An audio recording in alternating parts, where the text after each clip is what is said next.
everyone. Good evening. Welcome to the Constitutional Law Center's final constitutional conversation of the year. Tonight we're lucky enough to host Stanford Law School alum Thomas Berry. Berry is the director of the Cato Institute's Robert A. Levy Center for Constitutional Studies and editor-in-chief of the Cato Supreme Court Review. Before joining Cato, he was an attorney at the Pacific Legal Foundation and clerked for Judge E. Grady Jolly of the U.S. Court of Appeals for the Fifth Circuit. Berry's areas of interest include the separation of powers, executive branch appointments, and First Amendment freedom of speech. Berry's academic work has appeared in several journals. His popular writing has appeared in many outlets, including the Wall Street Journal and USA Today. Berry holds a JD from Stanford Law School, where he was a senior editor on the Stanford Law and Policy Review, and a Bradley Fellow with our very own center. He graduated with a BA in Liberal Arts from St. John's College, Santa Fe. Please join me in welcoming him. Well, thanks so much. It's wonderful and nostalgic to be back. I was doing some last-minute prep and homework for this out in the quad, and it felt just like 10 years ago doing homework. So it's great. And I remember where all the bathrooms are, so the muscle memory, it really doesn't leave after you spend 3 years here. So it's wonderful to be back and to see students wearing T-shirts outside in November, which you don't see in Washington, D.C., where I live now.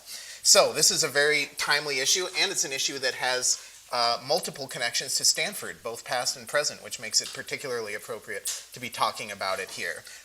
As many of you may have seen in the news, one of President Trump's core issue areas right now, not just deportation and the border in general, but specifically what he has admitted and what Secretary of State Rubio has admitted is crackdowns on particular types of speech among non-citizens. They would describe it as anti-Semitic speech. That's controversial. Is it anti-Israeli? Is it anti-Semitic?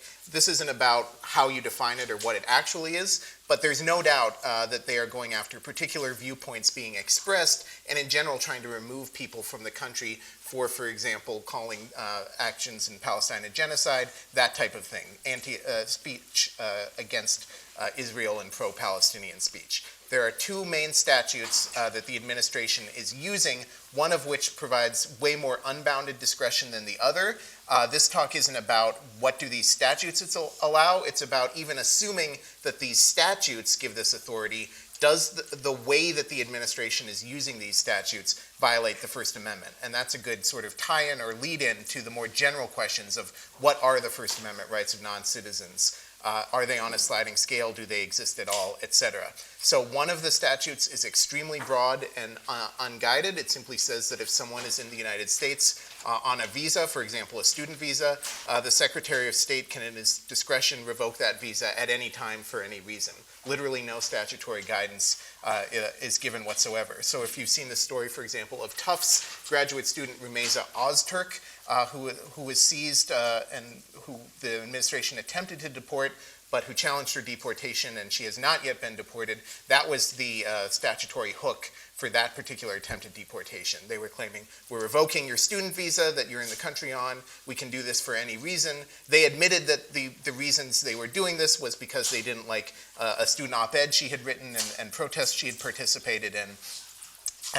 Right now that's tied up in litigation, but as a preliminary matter, a district court has said that that likely violated the First Amendment. Another statute, a bit more constraining on the administration, but still powerful, says that any non-citizen can be made deportable who's within the U.S. So this is even broader in that it can and sometimes has been used even against lawful permanent residents. But essentially any non-citizen within the U.S. under this statute can be deported even for what the statute says would be protected speech if said by a citizen. So speech that doesn't fall into any sort of First Amendment exception.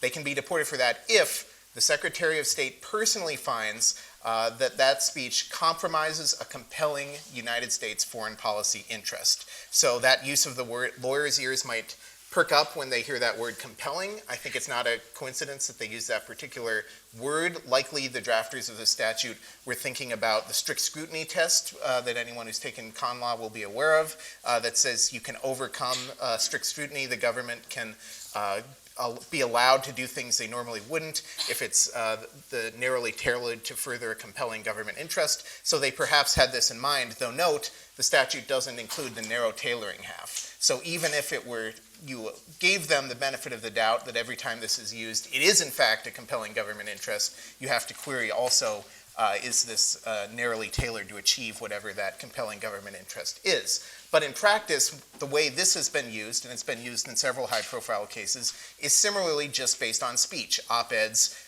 organizing protests, etc. So there's a case of Mahmoud Khalil was one example of this, and Mohsen Madawi is another one. Both of those similarly are at the district court level, and both of those similarly, their deportations have thus far been blocked, at least at the district court level, with judges, again, finding that the use of the statutes in this way, based purely on protected First Amendment speech, likely violated the First Amendment. So, how do we think about these cases? And then in addition, here's the first Stanford tie-in. There is a more general sort of test case to try to get this case up through the Ninth Circuit and eventually to the Supreme Court, called Stanford Daly versus Rubio. This was brought by FIRE, the Foundation for Individual Rights and Expression, a free speech public interest law firm, which I, Cato, have supported many of their lawsuits with amicus briefs, including this particular lawsuit.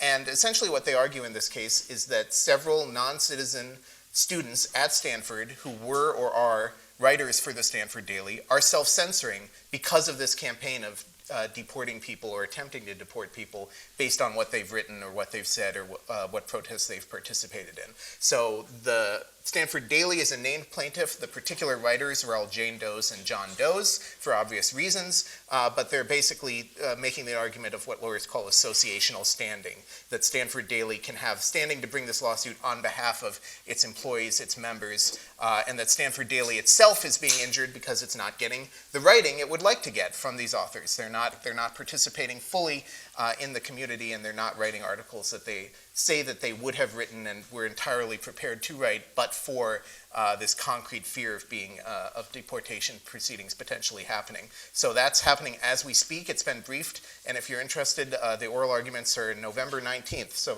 8 days from now, in the San Jose Federal District Court, right near here. So a good tie-in to that. And there's also a similar lawsuit, again, a more general lawsuit, called AAUP, American Association of University Professors versus Rubio.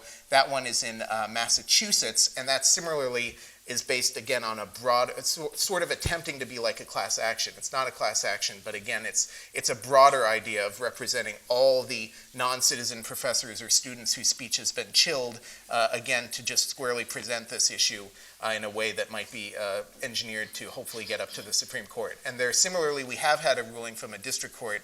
Judge Young in Massachusetts wrote a long opinion you might have seen in the news. I think it's about 160 pages or so. First Amendment analysis is only about 30 of those, but that's a useful starting point as well to get an overview of some of this history. So what's the history for how the U.S., this is certainly not the first time that the U.S. Has attempted deportations or even successfully deported people based on their speech. So what precedents are we dealing with to set the stage? In 1901, we have the assassination of President McKinley by an anarchist. There's certainly a wave. People see anarchism as a huge new threat to the U.S. The government tries to sort of suppress it and stamp it down and sees it as potentially leading to violence, like we saw with the assassination. So in 1903, Congress passes one of the earliest laws that ties together immigration and speech. It says that you're ineligible for admission to the United States, so this is applying to people who are currently outside the United States. It made inadmissible anarchists or persons who believe or advocate in the overthrow by force or violence of the government of the United States, or of all government, or of all forms of law. So basically, crazy anarchists need not apply to come into the United States. This is soon challenged in an early case called U.S. ex rel. Turner versus Williams from 1984, where you have this person, a self-described anarchist who wants to come to the U.S. on a speaking tour and speak at some universities, and he's excluded under this law. And the Supreme Court upholds the law as applied to him, but importantly, and this is one of the first key distinctions to keep in mind throughout this, a lot of the reasoning relies on the fact that this is based on speech he said outside the U.S., And this is the point at which this controversy is happening is where he's trying to get into the U.S. but has not been allowed in. He's at Ellis Island or whatever. They pull him aside. He at no point is freely within the U.S. and they're deporting him. He's at the border and they're not letting him in. So the Supreme Court, in upholding the law, says that the alien does not become one of the people to whom rights are secured by our Constitution by an attempt to enter forbidden by law. To appeal to the Constitution is to concede that this is a land governed by that supreme law, and as under it, the power to exclude has been determined to exist. Those who are excluded cannot assert the rights in general obtaining in a land to which they do not belong, as citizens or otherwise. So this is the first Supreme Court case to suggest that there is a difference between people who are not in the U.S. versus people who are physically present on U.S. soil in terms of what rights that they can claim. If you're not within the U.S., essentially First Amendment does not apply. Then we get a series of additional laws kind of expanding on this. So in 1918, Congress passed a law that expands ineligibility to enter to those who are members of or affiliated with organizations that advocate the violent overthrow of the U.S. government. This is a euphemism for communist parties, essentially. In 1940, they get frustrated because some people that they wanted to expel had been but were not currently members, so they expand ineligibility to those who are or were members, and importantly, they include not just exclusion of people outside the U.S., but even deportation of people who are within the U.S., so we're crossing that line now of aiming towards speech of people within the U.S., and then they get frustrated because some courts are nitpicking whether the Communist Party does in fact advocate the overthrow of the U.S., and Congress is basically like, you all knew what we meant by this. We meant communists. Why are you playing with this? So in 1950, they just changed the text of the statute to say member of the Communist Party, or were a member of the Communist Party, so that there can be no doubt what they mean. And some deportations are attempted under this, and in a case called Heresiades, I think, versus Shaughnessy, it's a Greek name. In 1952, the Supreme Court upholds a deportation of someone within the United States who had been within the United States for a while for being a member of the Communist Party. And the Supreme Court says we have freedom to advocate or promote communism by means of the ballot box in the U.S., but that freedom does not include the practice or incitement of violence. Now, an important thing to keep in mind, and this is one of the key disputes about what is the import of this precedent, is that the 1950s were not a good time for First Amendment protection in general of communists, not just for non-citizens, not just in the deportation context, even for citizens. This is just a year after a Supreme Court case called Dennis, which upheld criminal convictions for people for being members of the Communist Party under the theory that it was essentially too risky, that the communists were inciting violence by advocating the overthrow of the U.S. government. This whole body of precedent has been now effectively overruled by a much more stringent case that the Supreme Court adopted in the late 60s called the Brandenburg case, where to punish someone for inciting speech, you have to prove that they're advocating imminent lawless violence and that their speech is likely to achieve that. So much, much harder to prove now. So although this may seem like a slam dunk for the government, this is certainly their strongest case that you had someone deported for their speech in 1952 for being, again, they did not take any actions against the U.S. government. They were just part of the Communist Party that was advocating these ideas. It's important to keep in mind that the entire doctrine of what speech was proscribable in the 1950s was different from what it was today. So the important question left unanswered is, was there a lower standard or was there less protection because they were a non-citizen compared to the citizens? That's what we don't know, because even citizens could be punished for being members of the Communist Party at that time. Similarly, we get some development of the doctrines about, in general, what rights do people have outside U.S. shores? And again, throughout the 50s, the Supreme Court pretty consistently says that you don't have any Bill of Rights if you're both a non-citizen and not in the United States or a U.S. territory, and you're trying to come in, or you're in some way interacting with the U.S. So there's a case about someone who married a U.S. citizen and wants to come in, but there's some dispute under a law whether he's allowed to. He sues, he says his due process rights have been violated. This is a case called Knopf versus Shaughnessy from 1950, and the Supreme Court categorically says exclusion of aliens, and exclusion, again, is a term of art. It means keeping someone out who's currently out, different from deportation, where you take someone who's in and push them out. Exclusion of aliens is a fundamental act of sovereignty. The right to do so stems not alone from legislative power, but is inherent in the executive power to control the foreign affairs of the nation. So here they're even saying the president can exclude someone even if there's no specific statute authorizing it. That's another controversial claim, but you can see in general they're giving a lot of leeway to the executive branch here when it comes to exclusions. They say whatever may be the rule concerning deportation of persons who have gained entry into the United States, it's not within the province of any court to review the determination of a political branch of the government to exclude a given alien. And then you have a similar case called Johnson versus Eisentrager, again from 1950.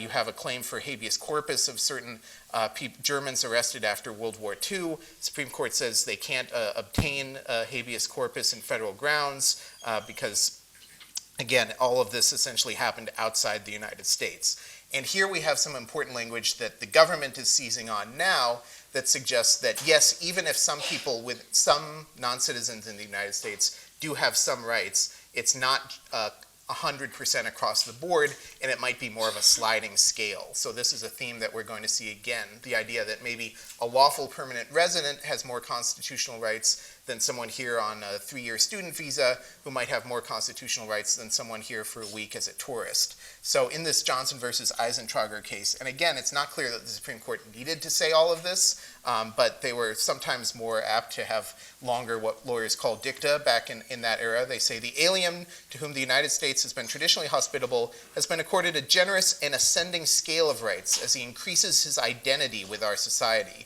Mere lawful presence creates an implied assurance of safe conduct and gives him certain rights. They become more extensive and secure when he makes declaration of intent to become a citizen, and they expand to those of full citizenship upon naturalization. But during his probationary residence, this court has steadily enlarged his right against executive deportation, except upon full and fair hearing. So here we have an idea that maybe it's a sliding scale rather than just a yes-no. Do they have rights? So clearly, for folks trying to come into the U.S., asserting their own First Amendment rights is not a winner. So in the 70s, a new tactic is tried. There had been a rare win under the First Amendment in a case called Lamont versus Postmaster General. This wasn't about immigration, but it was about information crossing borders. Congress passed a pretty bizarre law that said if someone tries to mail communist material, they would have called it propaganda, mail it from outside the country into the U.S., it's not immediately delivered. Instead, you get a little postcard that said, someone tried to mail you communist propaganda. Would you like to receive it? Check yes or check no. And you might imagine that if someone receives that, they might be a little concerned about telling the government that, yes, they're interested in receiving communist propaganda, given the history that we just saw about how the government considered communists. So a lot of people check no, even if they actually might have been interested in receiving this. And this was challenged not under the First Amendment rights of the communists outside the US, because it's pretty clear that that's a loser, but under a First Amendment right of listening. And so even though the First Amendment says you can't abridge the freedom of speech, the Supreme Court has developed a doctrine that says there's a flip side right that also exists if you're in the US, that you have a right to listen, and that it's part of the whole free speech marketplace idea, this idea that one of the benefits, one of the reasons we all benefit from freedom of speech is hearing the people that we want to hear. So when Congress or the government blocks that interaction, it hurts people on both sides, both the speaker and the listener. So you can, if the listener is willing to sue, they can be the one, the hook, to vindicate that right. And the speaker outside the country just happens to be a beneficiary as well, even if they don't have any First Amendment rights. So in Lamont, they win, they get that statute struck down, and this gives people an idea. Well, maybe now we should bring lawsuits on behalf of the listeners in the immigration context. So here's the second Stanford connection, a case called Kleindienst versus Mandel in 1972. This is about a socialist lecturer from Belgium named Mandel who wanted to come to, among other places, Stanford to give talks about socialism. He was supposed to give a lecture here with John Kenneth Galbraith on economics and have a little bit of a debate. But he was denied entry. The government said, we're not interested in allowing him to come in. We don't like what he's going to say. And so the universities and other listeners sue, saying it's violating our First Amendment rights. And the Supreme Court basically just says, sorry, but that would just prove too much. If everyone who has some interested listeners in the US now could essentially be allowed to enter because we're going to somehow weigh the value of their speech, or we're going to look at, is someone willing to go to court to weigh their speech?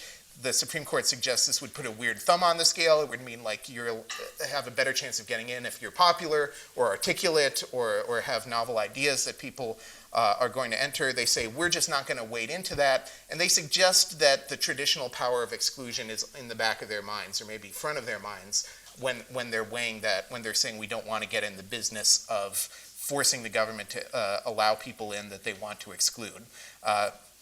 So it says, their language was, courts should neither look behind the exercise of the discretion of exclusion nor test it by balancing its justification against the First Amendment interests of those who seek personal communication with the applicant. So that's basically where things stood in terms of the on-point precedents. What else does the government look for in terms of precedents, or at least language in the Supreme Court that would seem to support its own view, this idea that they have more leeway, or that maybe, especially if you're just here on a student visa, you don't have full First Amendment rights? One of their best precedents, or at least some of the best language for them, is a 1990 case called U.S. versus Verdugo-Urquidez. It wasn't directly a First Amendment case. It was actually a weird Fourth Amendment case where someone was in the U.S. not for very long. His property outside the U.S. is searched, and he makes a Fourth Amendment claim saying that this was an unconstitutional search and seizure, and the hook is that he was located in the U.S. when his property was searched, even though the property was outside the U.S. Now, there is a majority opinion. All 5 justices joined that majority opinion, but one of those justices, Anthony Kennedy, said that he thought it was enough that the property was outside the U.S. He didn't think we had to get into a sliding scale idea that the right might change depending on how long that person had been physically within the U.S. as a person, even though his property was outside the U.S. But the majority opinion, he nonetheless, and this is kind of frustrating to me, even though Kennedy said he doesn't think we had to go any farther, he joined the majority opinion in full. And that majority opinion by Chief Justice Rehnquist included a long idea, a theory that Rehnquist clearly thought was important, that constitutional rights that are defined as belonging to the people in the Bill of Rights, which is a lot of them, that the people is a term of art that does not include every single person standing on U.S. soil at this given moment. That includes U.S. citizens and probably lawful permanent residents, but maybe not anyone else who's not planning to stay here longer. So he goes through opening preamble to the U.S. Constitution, says we the people.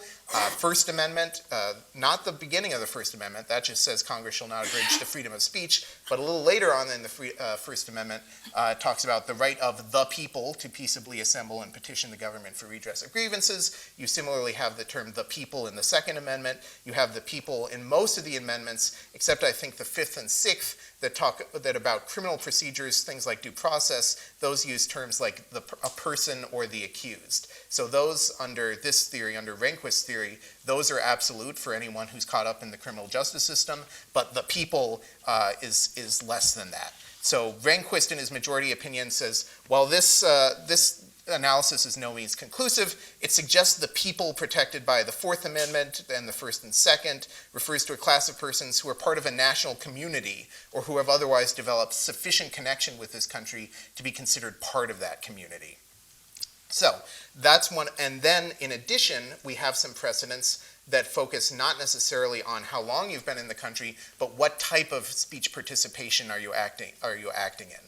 So, of course, one thing the Constitution explicitly draws as a distinction is issues of political participation. To be elected president or a member of Congress, you have to be a citizen. Most states have drawn the line of who can vote by citizenship. If you look at all the constitutional amendments that guarantee you can't be denied the right to vote on certain bases, they all clarify that they're only talking about citizens. So clearly political participation in these ways can be limited to citizens. The Supreme Court has similarly upheld a lot of laws that essentially limited certain government employment to citizenship, things like public school teachers or probation officers. And they keep coming back to this idea that's similar to how it's permissible and even the norm to restrict the right to vote to just citizens. You're similarly here limiting the political process or political approach to just citizens. So we have a law passed at the federal level in the 2010s that restricts the ability of non-citizens to fund political campaigns. And this is challenged in DC, and under a weird procedural quirk at the time, you have to go to a 3-judge panel with 1 circuit judge and 2 district judges. The circuit judge just happens to be then Judge Brett Kavanaugh, who's now on the Supreme Court. So this is going to get, obviously, this matters a little bit more for how the current Supreme Court is likely to think about this opinion. And that 3-judge panel upholds this decision and says that funding campaigns is not, we shouldn't think about this like speech, even though I feel like that's in a lot of tension with some other precedents you might have heard of, like Citizens United, that have held very much such funding can be speech. But there is one difference, which is that this is outright funding of direct political campaigns, not just funding of speech about a political, a political issue. So these issues, so they say that this is sort of in line with the general principle we've had that you can restrict direct participation in the political process to U.S. citizens, so we're going to uphold this. How much, again, does this suggest that they have lower First Amendment rights in other contexts? I don't think it does, but it's certainly being seized on by the government now to protect this, to again just make this case that the rights of non-citizens are not the same as the rights of citizens. Therefore, once you prove that point, it's easier to give the government more leeway and suggest that it's some kind of sliding scale, both on people and on the types of things that they're restricting them from doing. And again, under a weird quirk, the way that rule worked, that where you go to a 3-judge panel, is that the Supreme Court then has to review it on the merits. The vast majority of cases, the Supreme Court can simply decline to hear an appeal, but they're not making a judgment about whether it was right or wrong. But in this weird quirk, they have to make a judgment about what it's right or wrong. They have to take it up and hear it, or just affirm it, or just summarily reverse it. And the Supreme Court summarily affirms it. So that means that this case, which is called Blumen versus FEC, is nationwide precedent, despite the fact that we have no writing from the Supreme Court on it. That doesn't mean that the writing by Judge Kavanaugh, who wrote the opinion for the 3-judge court, I don't think that that means every word he wrote is binding on everyone, but the judgment is that upholding it.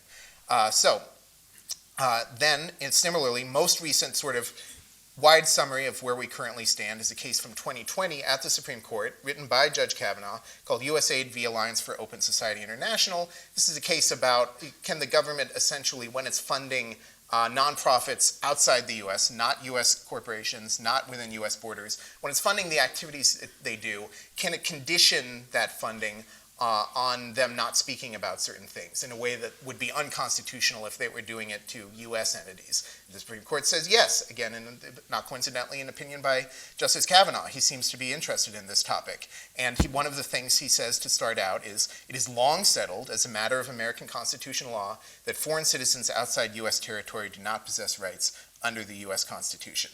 So that's essentially where we stand, certainly. But despite some of those cases that might seem like they're on shaky footing or they've been undermined, there are also a lot of good cases, both implicitly and explicitly, for First Amendment rights of non-citizens. One of the earliest might seem odd to say that this is a good case for speech at all. It's called Abrams versus United States. It's from, again, the bad old days where a lot of socialists or anti-war agitators, people putting out pamphlets opposing the draft, a lot of them were arrested under the notion that they're causing sedition or undermining the war effort, and the Supreme Court in general upheld these prosecutions. One famous one was called Schenck. That's where the fire in a crowded theater lines come from. That's the bane of my existence. Another one is called Abrams versus United States. Supreme Court upheld the conviction, but a notable dog that didn't bark, you might say, is that some of the defendants in that Abrams case were non-citizens. So if there had been a difference, if they had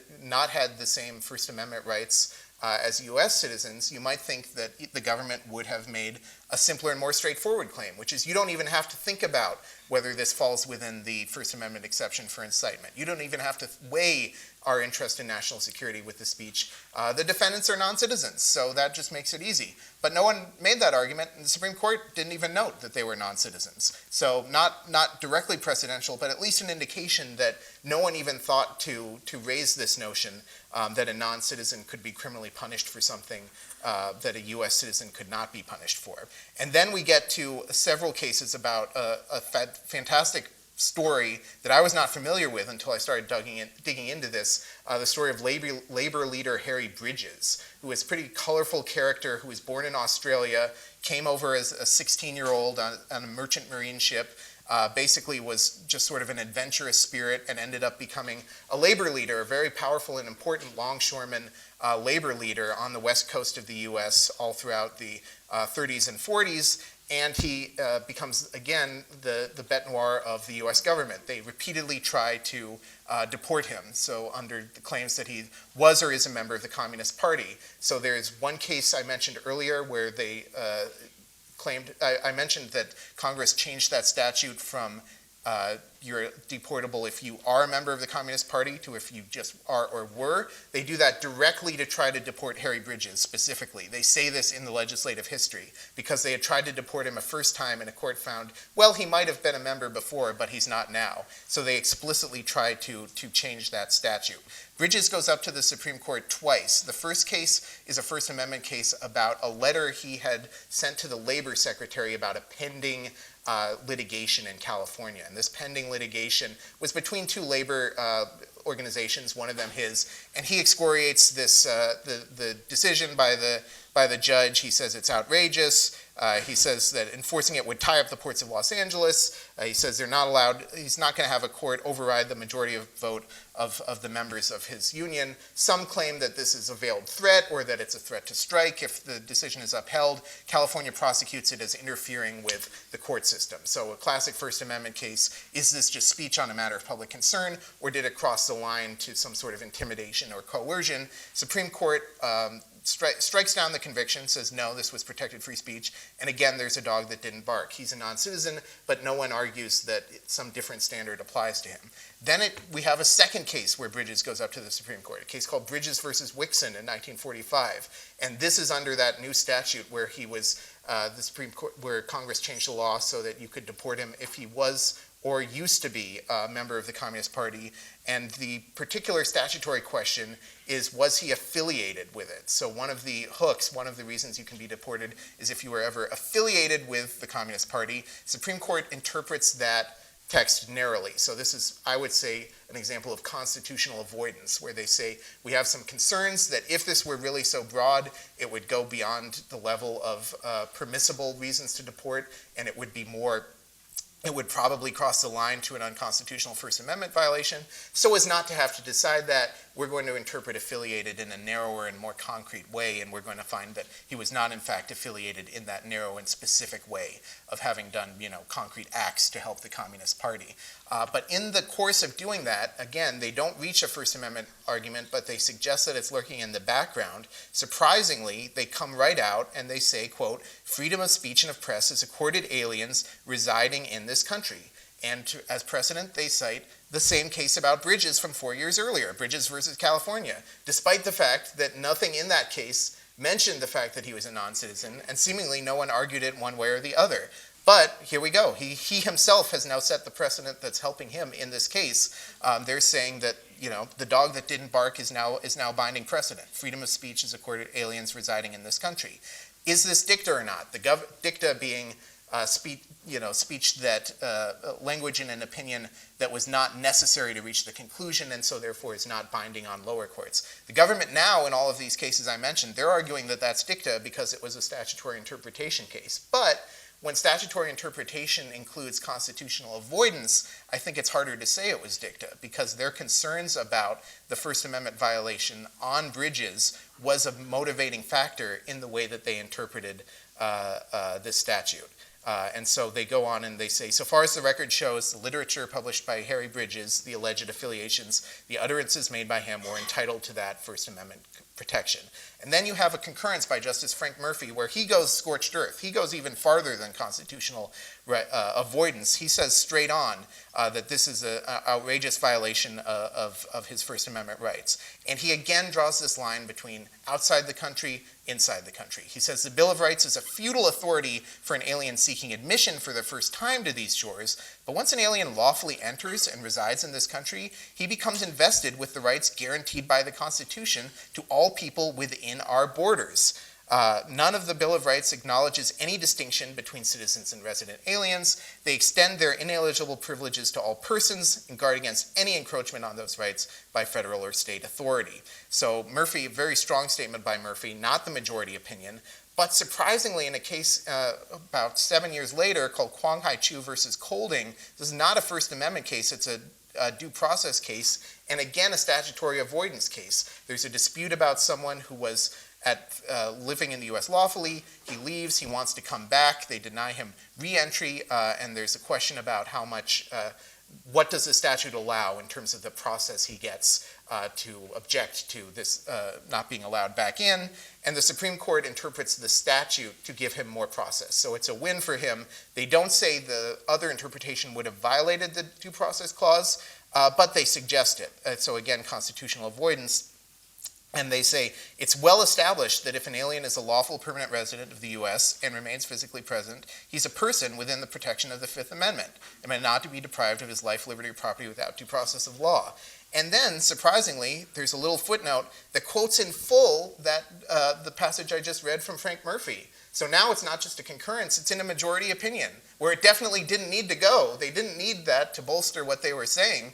And I think it's 8 justices in the majority that are signing on to it. So now lower courts are left to say, well, if you read it literally, this is all now majority binding precedent from the Supreme Court. And indeed, most lower courts do say that, despite the fact that not only was it not a constitutional case, it wasn't even a First Amendment case, this Kwang Hai Chu versus Colding case. So an example of a lower court applying that, feeling bound by that language that's now a majority opinion to find full First Amendment rights for non-citizens is a case called AADC v. Reno from the Ninth Circuit in 1995. Kind of similar to today, but different in one important respect. People were being deported who there was no, it was clear that they were in fact deportable. They were not in the U.S. legally, but there was a claim that the government was picking and choosing who they deport based on speech that they didn't like. So it was kind of analogous to what might be called selective prosecution, where someone did commit the crime, but you're only prosecuting the people who committed a crime who you also happen not to like because of the things that they're saying. And the Ninth Circuit says, yes, this is a valid claim. They have First Amendment rights, and they say, and they cite all these precedents saying it's clear we're bound to hold that they have full First Amendment rights. And then they say the fact that this is about deportation rather than criminal punishment doesn't make any difference. If aliens, they say, do not have First Amendment rights at deportation, their First Amendment rights in other contexts are a nullity because the omnipresent threat of deportation would permanently chill their expressive and associational activities. So these are the precedents that the two sides are fighting about in all of these cases, which are binding, which are not. Ultimately, though, I think it's not just going to be about these precedents. If this does get up to the Supreme Court, and I think it inevitably will, it's going to be more about first principles, and it's going to be more about thinking from the beginning, what should the answer be? How do we think about it? And we've kind of set the stage. You've heard 2 different ideas, one being about just within the US, that's kind of the Frank Murphy idea, and then you have the Chief Justice Rehnquist idea, it's about being part of we the people, and that's maybe a narrower subset of people who happen to be standing on U.S. soil at this very moment. So this is not the first time we've had this debate. You might know in 1798 we had several infamous, some would say, laws passed, often called the Alien and Sedition Acts. So that's the shorthand for several different laws. 2 of those laws were called the Alien Friends Act and the Alien Enemies Act. The Alien Friends Act of 1798 said that the president may, quote, order all such aliens as he shall judge dangerous to the peace and safety of the U.S., or shall have reasonable grounds to suspect are concerned in any treasonable or secret machinations against the government thereof, to depart out of the territory of the United States. So this is essentially a debate now ensues between the Federalists, the John Adams administration, who are defending this, who passed this, and the Democratic Republicans, the Jefferson-Madison wing, who immediately criticize all of these acts as unconstitutional. And for this specific act, the Alien Friends Act, they argue that it violates the rights of due process, and they argue that it violates the separation of powers, that it's essentially giving unbounded discretion to the president to pick and choose who he wants to deport with no legislative guidelines and no no judicial review of whether it's justified or not. So Virginia and Kentucky passed resolutions secretly pushed and drafted by Jefferson and Madison, basically criticizing these laws. It's a big controversy. Eventually, Madison is pushed to say something on the record, and he does so in what's become known as Madison's Report of 1800. And he goes through all of these laws, all the Alien Sedition Acts, and makes his case for why they're unconstitutional. And it's striking how much it echoes what we hear today. So he's rebutting the Federalist argument, which is the idea that there's no constitutional concern here, there's no rights have been triggered here because aliens are not part of we the people. And the Federalists focused on the idea of a social contract, that the Constitution was agreed to by the people, that if you become a citizen, you're voluntarily choosing and saying, I'm joining this contract. So everyone who is a citizen when the Constitution was ratified as part of the contract, new people who become citizens are part of the contract, but if you're not a citizen yet, you're not a part of the contract, you're not a part of we the people. That was the Federalist main argument. And Madison responds to this and says, it does not follow that just because aliens are not parties to the Constitution, as citizens are parties to it, that whilst they actually conform to it, they have no right to its protection. So by actually conform to it, he's talking about non-citizens who are on U.S. soil. Aliens are not more parties to the laws than they are parties to the Constitution. And by parties, again, he sort of is thinking about contract theory. He's thinking about like a party to a contract has signed it. He's saying, okay, I'll spot you that they didn't agree to this social contract of the Constitution, but they didn't agree to the social contract of any of the laws against murder, burglary, pickpocketing, etc. Yet it will not be disputed, this is Madison, that as they owe on one hand a temporary obedience, they are entitled in return to their protection and advantage. So if you're on U.S. soil for one day and someone picks your pocket, you're entitled, you're protected by that law. The person who picked your pocket can be prosecuted. You're not at the mercy of crime just because you're not a citizen, no matter how short your stay here. And the flip side, you're entitled to, you owe a duty of obedience. You yourself have to comply with all U.S. laws while you're standing on U.S. soil. You can't commit a crime, even if it would be legal in whatever your home country was, even if you're still a citizen only of one other country, you have to obey U.S. laws. So Madison is suggesting sort of a trade or a bitter with the sweet theory, that anyone who's standing on U.S. soil is subject to all of the criminal penalties of U.S. law, but on the flip side is entitled to all the protections of U.S. law. And Madison continues, if aliens had no rights under the Constitution, they might not only be banished, but even capitally punished, without a jury or the other incidents to a fair trial. But so far as the contrary principle been carried in every part of the U.S., except on charges of treason, an alien has, besides all the common privileges, the special one of being tried by a jury, of which one half may also be aliens. So Madison is making a claim to the normal practice has been that aliens within the U.S. are given these same rights and procedural protections. Now, how does someone who's an originalist who thinks that practice at the early stages should have should bear a lot of weight, how should they think about this history? On the one hand, you could say, well, a majority passed the Alien Friends Act, so why should we care about what the losers said? Why shouldn't this be an evidence that a majority of people in Congress, many of whom were around for the drafting, thought this was fine and didn't agree with that? On the other hand, you can look to the reactions and you can look to how did people react to this debate the first time it was really presented to them. And you can look at the fact that the Alien Friends Act expired quickly, that it was one of the factors in the Federalists losing the election of 1800, that Madison ended up becoming president himself, and the Republicans indeed dominated politics for decades thereafter, and you can suggest that in general in the practice in the U.S., it looked a lot more like the vision Madison was suggesting, this reciprocal notion, than it did the Federalist argument, which was much more restrictive. Indeed, the Federalist argument their theory of parties probably wouldn't even include lawful permanent residents within this. If you have this notion that you have to be a permanent member of the U.S., you have to be a party to it to be entitled to constitutional rights. So we are seeing these two competing ideas of history play out. If you look at a case called Sessions versus DiMaia from 2018, there's a concurrence by Justice Neil Gorsuch and his dissent by Justice Clarence Thomas. This was a case about due process rights related to non-citizens, and they're both talking about the Alien Friends Act, and they're taking polar opposite conclusions from it. Thomas is pointing to the Alien Friends Act and saying, see, this is evidence that they don't have the same constitutional rights as we do, whereas Gorsuch, and I commend all of you, Gorsuch's concurrence goes through the huge backlash to the Alien Friends Act and says, no, this is essentially in the anti-canon. This is an example of what not to do in constitutional law that's been repeatedly pointed to. Both the Alien and Sedition Acts have been pointed to in multiple Supreme Court cases as an example of violations of rights. Indeed, in one of the seminal cases, New York Times versus Sullivan, the Sedition Act was pointed to as the exact example of what we don't want the government to do and what should have been blocked if it had been challenged in court.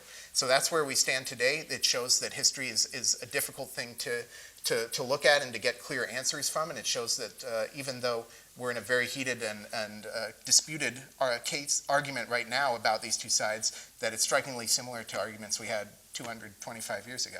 So thank you.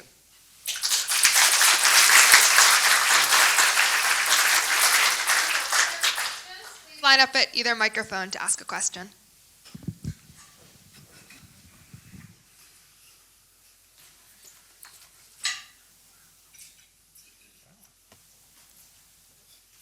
Thanks very much for the remarks. I'm Alan Weiner. I'm at the law school here, but I teach international law. So Yep, I remember you. This is very eye-opening. He says it like I'm in trouble. I remember you. If you were representing people who have been arrested, essentially for engaging, aliens who have been arrested for essentially engaging in speech that would be protected if you're a U.S. citizen, what would you say is the case that gives you the most concern? Right, that would essentially align with the kind of the position the government has been taking. I mean, it was a long list of cases. I'm thinking like, some lean a little bit this way, some lean a little bit that way. What is the case that you think is the strongest precedent to support the kinds of detentions the government is engaged in? They're relying the strongest on the Heresiades case I mentioned, the one about the person who is within the United States who is found to be a member of the Communist Party and was deported on that basis. And they're basically saying that this set a broader precedent. This is the one case where you have no dispute that this was someone in the U.S. lawfully. It was not an exclusion. It was a deportation. It was purely based on his speech, but that they were nonetheless, it was permissible to deport him. So lower courts are, of course, bound by Supreme Court precedent until they're overruled. So my sort of objection to relying on that was this notion of, well, that's from the bad old days where Supreme Court doctrine was completely different and the First Amendment didn't protect membership in the Communist Party as it certainly does today. But if you're a lower court, a federal district or appellate court, you might be a little nervous about saying I can just set that aside because the Supreme Court has never explicitly said we're overruling the Heresiades case or this shouldn't be relied upon because our doctrine has moved in a totally different direction. So, and the Supreme Court suggested in that opinion that they were simply applying the same test that they would to citizens, but they never explicitly said that. So I think the government's strongest argument would be that you take this Heresiades case and you take this notion that at a certain level the threat of speech goes beyond it just being speech. It becomes a threat of undermining sort of the political fabric of the U.S., and that you have to give some deference to the executive branch's determinations of where that line is, and that because you're dealing with immigration context where traditionally they have more leeway, that we're going to allow, that courts should be particularly loath to second guess that weighing. So in other words, the weighing maybe should be less strict than it is in other contexts about citizens. So I think that's the government's strongest case, and there's a reason that's why it's one-sided most commonly. Go ahead. So thank you so much for this position. This is a very interesting topic for me. A little bit of background. I'm a naturalized citizen myself. Mm-hmm. I have a lot of friends who are not. Yeah. And I'm actually somebody who voted for Trump 3 times, but I disagree strongly with his administration on this issue. And let me give you my reason, and I haven't heard anyone make the following point, particularly with the provision that the Secretary of State can make a personal determination. Yeah. Who's to say that a future Democrat administration doesn't like pro-life protesters who are protesting who are foreigners, Right. because they interfere with, I want to become friends with Venezuela or any other country, and now I personally determine that being a pro-life protester, if you are an immigrant, that violates my right to foreign policy and I'm going to kick you out. Why is nobody making those Yeah. kind of arguments? I haven't heard them. That would actually jeopardize, if it is upheld, future, Right. people aligned politically with. Yes, so this is something that's commonly, a point that should be made, you're right, more often, and that in general is made in the First Amendment context, why it's important not to just think about the particular speech at issue. You shouldn't, none of these cases should be about, do you agree or disagree with the Trump administration's relative values? Do you agree or disagree with the speech of the people they are trying to deport? It's a broader question of, should the government have this power? Does the government have this power? Or does it violate the rights? Similarly with, I think people understand this when you have cases about citizens. In general, they should, that you're setting principles that will equally apply under the administration of the opposite ideology, and that there's a phrase, if you forge a sword, you have to think about how is your worst enemy going to use that sword? And so similarly, if you set a precedent that the Secretary of State does have this power and that the First Amendment does not get in the way, absolutely a future Democratic administration can use it in the opposite direction. And I didn't even get into, again, looking in the background here, where other constitutional rights, as you heard, a lot of these cases were about both First Amendment and due process rights, and certainly there are other issues here about, okay, if it's completely unbounded discretion, are there due process concerns as well? I think likely those will go hand in hand as judges consider them, because both kind of raise the same issues. Who is the people? At what point are Bill of Rights triggered? Thank you. Hi, thank you. My name is Stephanie. I'm a 2L here. So I was just curious. I understand how the sort of Madison-Gorsuch, all the rights are applied works. If you take the stance that there are speech rights that are not even-handed because of citizenship, is there any consensus around what the government can do? Is it a sort of deportation or nothing? Are there other sort of enforcement or regulatory methods that get explored in the midst of that? And is there a sense of, sort of what we were getting at before, but it could be any speech, or it really does have to rise to some other special threatening level? And if some other special threatening level, where is that coming from? Like, what's the legal basis for that claim? Which I realize now was like 7 questions in one. Right. But really, it's some of the Is there any? Are there any details on there's a 2-step or 2-tiered class here? Yeah. Thank you. Yeah, well, I think you're right that unfortunately there's not as many details as we would like in a lot of these cases when you're getting into, I think, what the government would like, and the narrowest argument for them, and usually you're more likely to win if you make a narrower argument, is that we're just talking about deportations and that those are different from abridging other types of punishments you might impose on non-citizens. So in general, even in these cases where they're admitting that they're deporting people or trying to because of an op-ed they wrote, no one at least in their legal briefs, they're not claiming we could also put you in jail. We could pass a law saying it's a crime punishable by jail time for a non-citizen to write these things. So they themselves are making the claim that deportation is different, and that you have at least some things would cross the line to where you're violating a First Amendment right. So it is important to stress really the view that there are people within the U.S. who have absolutely zero First Amendment rights. I don't think really anyone, at least the administration, isn't pushing that. I don't think the administration would even claim someone who's only in the U.S. for 3 days as a tourist could be thrown in sort of the lowest of the sliding scale, could be put in jail for something they wrote as an op-ed. It's much more about this notion that if we can make, what they argue strongly is if we can make determinations based on speech at the point of deciding whether to let you in, exclusion versus admission, shouldn't that continue once we have let you in? Why should that differ?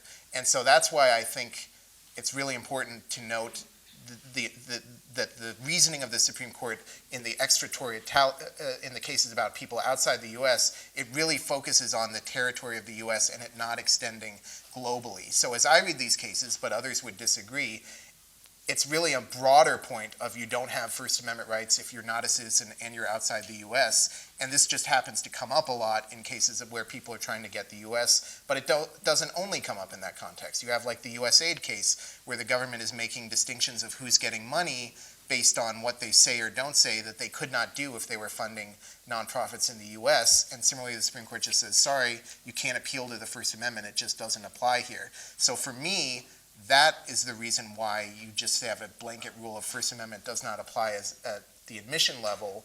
And that doesn't mean that, as a flip side, once you're in the U.S., that deportations are some sort of connection to or following on of that admission question and get a lower level of it. So in other words, I think it's a more stark difference between being in the U.S., subject to U.S. law, the bitter with the sweet, the Madison idea, and not.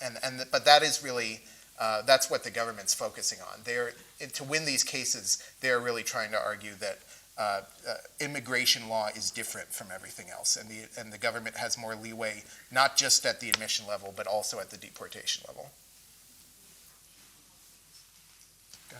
Given the special interest here at Stanford, well, with respect to the Stanford Daily Publishing case, do you have any comments in particular about how likely the plaintiffs are to prevail in that, particularly not just on the merits, but also on the standing issue? Because I was just quickly looking at the brief the government filed, and their most cited issue is the standing issue, not the substantive one. So at least at the district court level, do you have any comments on who's likely to prevail?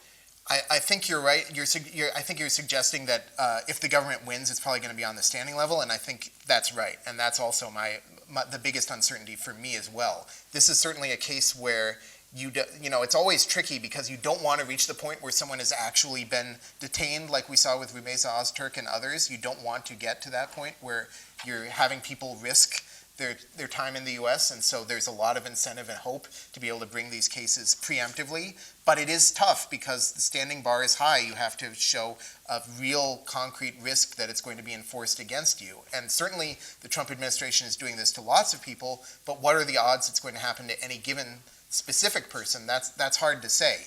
And so I think the government does make that point strongly, and it makes sense why they would make that point. The idea that unless you can show maybe some specific investigation or that they were on the heels of being close to deporting some specific Stanford student, if they had said one more wrong thing, then it's harder to prove that you have that imminence that's necessary for standing. So I honestly don't know, but I think that could be a real challenge. Nonetheless, standing was found in that AAUP case I mentioned, the one in Massachusetts. So I think certainly if the district court in Northern District of California follows that one, that's a better sign. They may point to that as a good precedent for the challengers. Thank you for this talk. I'm a graduate student here, and my question is about the transnational or the impact of these speech regulations abroad. And what it means outside. Especially, I want to push you against the idea of the marketplace of ideas concept, that when increasingly we communicate online, there's really a determining factor, which is the algorithm sort of decides what gets prioritized. And I'm trying to reference Jack Balkin's argument of free speech is a triangle, which basically says that as we prioritize more and more of free speech rights, what does that mean for the rest of the world? Because if America sneezes, the world catches the cold. And in that case, we are increasingly seeing that there is some push for First Amendment type rights in the rest of the world, while the societal or legal conscience might not be there. I'm just curious as to what you think about transnational impact of what is happening here. Well, yeah, there are many different impacts. I mean, one thing that's been commented on is that as this goes on, as people fear speaking out in the U.S., it certainly would have knock-on effects of fewer people wanting to come and study in the U.S. if they feel that it's not, a place to be able to have academic freedom and to have free speech, and that does have negative effects on people. Unfortunately, because of this precedent I mentioned, the one about the Belgian socialist, it's unlikely that Americans can win a lawsuit making that point of the deprivation of rights, but it's a real one nonetheless. So there's I didn't even have time to get into a whole other complicated, fascinating issues of the First Amendment in the digital age, where a person, in Europe writes something on a blog and it's read in the US. how do you deal with, what's the territoriality aspect of that? When does the First Amendment come into play? The nutshell version of it is I think the First Amendment does come into play once someone is reading that in the U.S. I think it's kind of like the modern digital version of that Lamont Postmaster General case I mentioned, where speech is coming from outside the U.S. to inside the U.S., and I think the First Amendment does come into play when the government is deciding what can or can't come into the U.S. So, that does, and yes, with it being difficult to regulate the internet in just one spot or another, what the U.S. does and what its doctrine does will definitely have effects on the internet that everybody sees. Yeah? Thank you so much for the talk. Yeah. I'm Atual here. I'm curious, what are your thoughts on the fact that the First Amendment is talking about the rights to the people, while in the 14th Amendment, if you look at privileges and immunity clause, it's to citizens, due process clauses to the person. Are there meaningful distinctions between how they're drafted, and what do you think is the reason behind, or are they like specifically allocating rights to whether they're citizens or not?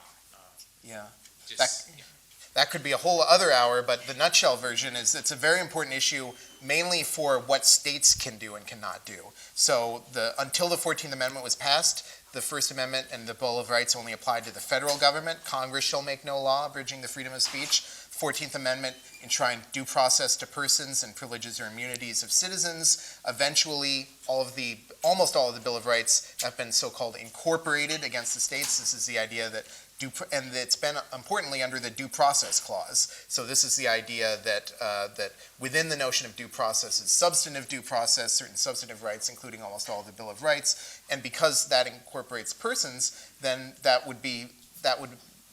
because it's been incorporated under the due process clause, that would bode well for non-citizens making claims that a state is violating my free speech rights.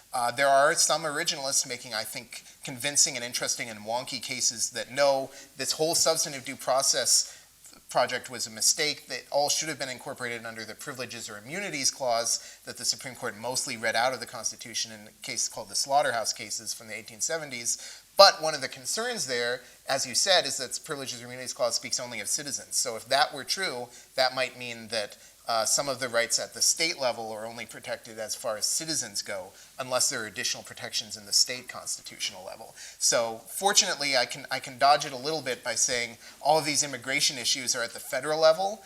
So I think, again, the debate, now, as I mentioned, the First Amendment does say the people, not about free speech, but about the petition clause, the right of the people to peaceably assemble and petition the government for redress of grievances. Someone suggested that probably applies to the whole clause. That seems to make sense for me. So you really get back to that debate I was discussing earlier. Is the people the Rehnquist view of only those who are like either citizens or trying to become them, or does it really have no difference from like persons or accused like you see in the Fifth and Sixth Amendment? Does it apply to anyone that U.S. law applies to?